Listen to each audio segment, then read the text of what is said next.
So the first thing is this forearm shape. Now I know that I've mentioned it, that it's a peanut shape with a box on the end and all that jazz, but I wanted to physically draw it for you. So this is how I would perceive the box. Forearm's going to be something like that. It's very boxy, and then this part of the forearm becomes extremely cylindrical. Okay, so usually this is the bone that you really got to cling on to, right from the elbow, coming on right on down to the wrist.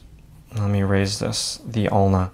And if you can just remember that that's going to come kind of somewhat straight, and gravity is going to pull down that forearm, and that this is a box, wow, that's going to help you tremendously. So now I'm just going to continue with this box thing, kind of.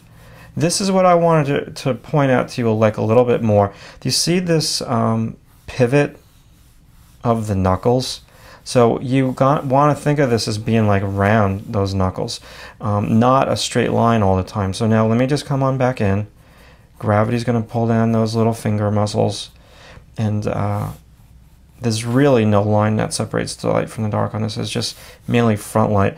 But this is the side plane of the box of the back of the hand.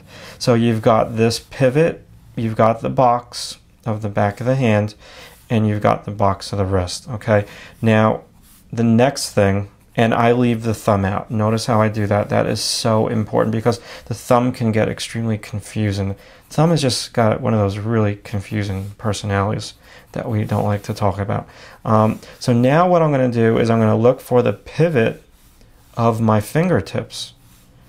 So you see how I'm doing that, how I'm wrapping it around. It's angles and this generic pivot shape at the same time.